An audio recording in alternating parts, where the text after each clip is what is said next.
Engineer को ला अपनी हालिया शुरू की सॉफ्टवेयर कंपनी के दफ्तर में रात 3 बजे तक काम करता। उसने इतनी तैयारियां की थी कि किसी दूसरी कंपनी को ये प्रोजेक्ट मिल पाना कम से कम उसे तो पॉसिबल नहीं है।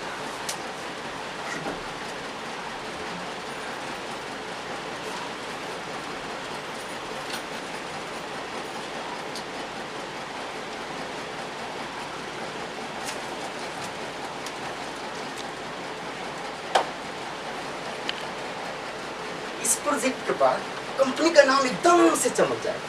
मैं इतनी मेहनत करूंगा कि लोग हमारे काम का मिसाल देंगे और हमारी कंपनी को ढूंढते फिरेंगे काम करेंगे। और फिर अगले 3 साल में बैंक का लोन चुकता कर दूंगा।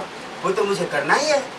और फिर इसके बाद बिंदी की पढ़ाई, उसकी शादी और इससे भी पापा का ऑपरेशन कराना तो जरूरी है। जितना जल्दी हो सके ये प्रोजेक्ट तो मुझे चाहिए।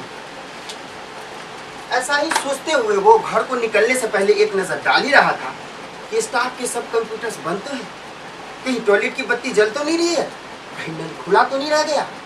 और पीछे अब्दुल कलाम साहब की प्रेमशुदा तस्वीर और तस्वीर की कोने में चस्पी एक स्लिप। उन्हीं के हैंडराइटिंग में 2 पंक्तियां अब्दुल कलाम साहब कहते हैं, एक बड़ा ड्रीम पाते लीप से जीवन से ऊपर एक क्षण।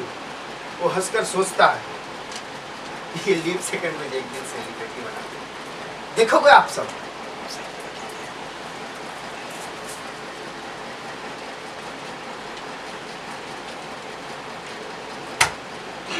वो खिड़की बंद करने के लिए जो ही पास आया तो बारिश की बूंदें उसके कान से और बालों को बाहर आज कितनी खूबसूरत किसी दूसरा पहुंचना चाहिए। जब सब जरूरी जिम्मेदारियां पूरी हो जाएगी तब मैं शादी करूंगा। ऐसी ही किसी वक्त हमारे सेलफोन पे बार कॉल्स आ रहे हैं। हर कंस में एक डांट भरी फिक्र, हुक्म, मनोहार।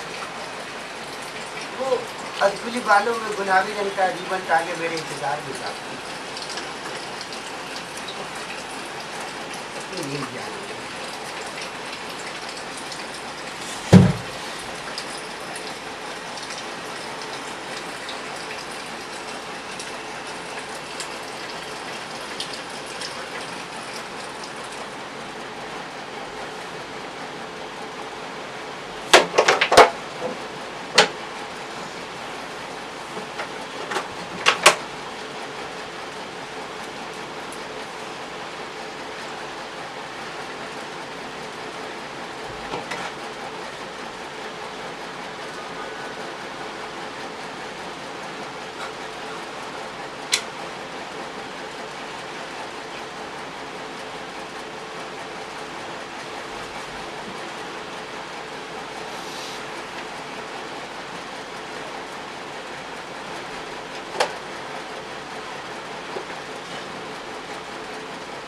पास के सरकारी मेडिकल कॉलेज अस्पताल। अरे पेट दर्द पेचिश और की बात है, पर सवाल अगर जान का हो तो हिंदुस्तान के सरकारी मेडिकल कॉलेज अस्पताल में कौन जाना चाहेगा? नर्मदा हॉस्पिटल शायद 15 किलोमीटर नहीं, शायद 20 किलोमीटर।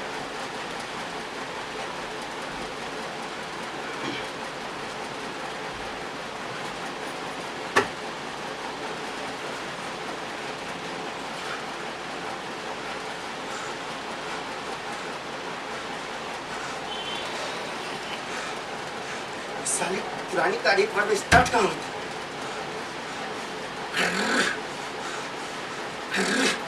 सेंस ऑफ माइंड गुलाल।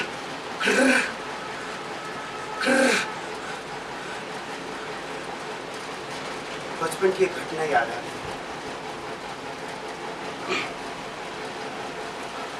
एक टीवी शो देखा था, दुनिया के सबसे जहरीले सांपों में से एक है सिल्वर, जो शिकार को मरने में लगता है फकत 1 घंटा। पहले तो खून खराब होता, फिर सांस लेने में तकलीफ होती है, फिर ब्रेन हैमरेज या शायद दिल का काम करना।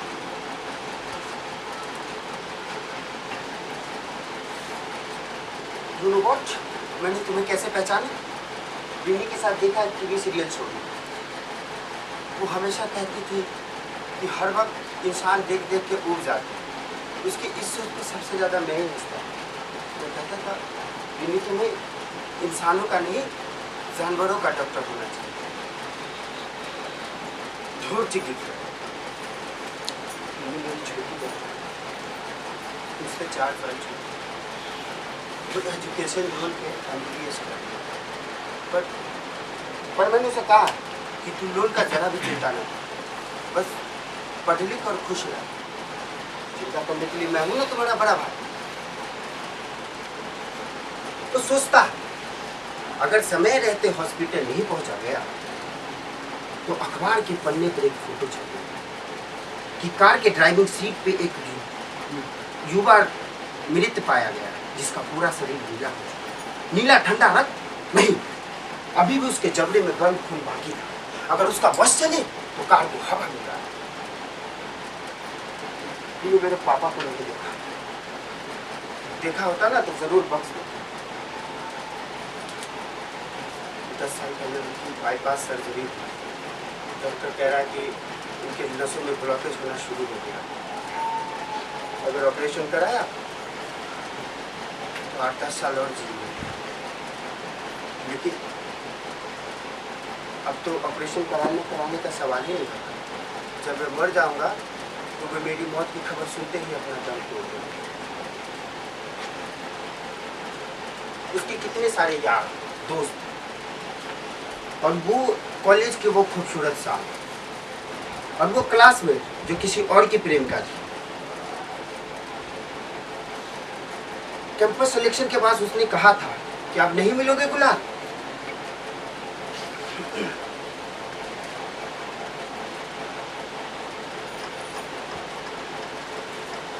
मैं बचपन की एक घटना सुना रहा हूँ, शायद ये मेरी जिंदगी का आखिरी वक्त है।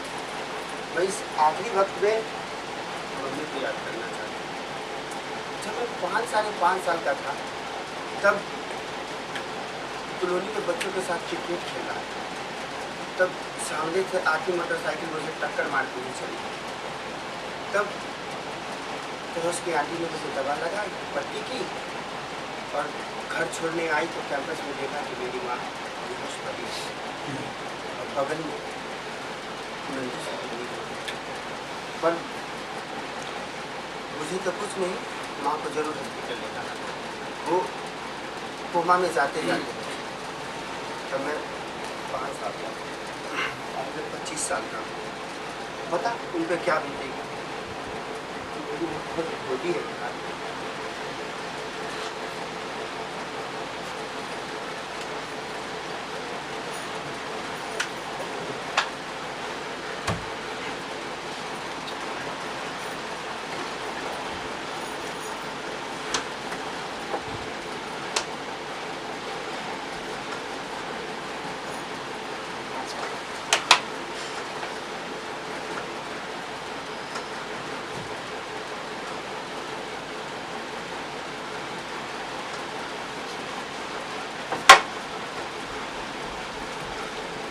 कोई नहीं, दूर दूर तक कोई नहीं। जबकि उसके कितने सारे मित्र, फेसबुक के सैकड़ों वर्चुअल फ्रेंड से लेकर स्कूल कॉलेज के दोस्तों याद हैं। जबकि मौत उसके आसपास है, उसकी मदद करने के लिए दूर दूर तक कोई नहीं। अकेला है वो।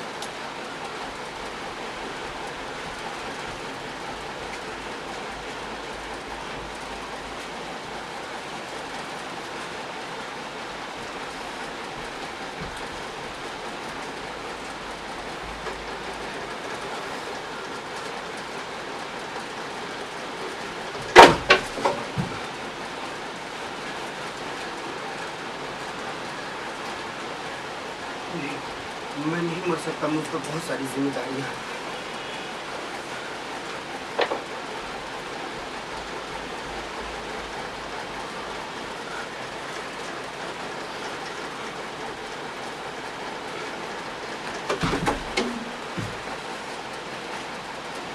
नहीं मिलोगे गुलाल? बेटा भैया जी,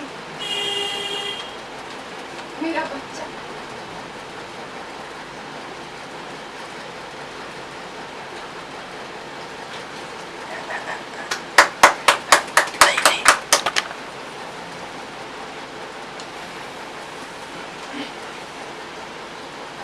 नर्स, और वो रसेल वाइपर कहाँ है?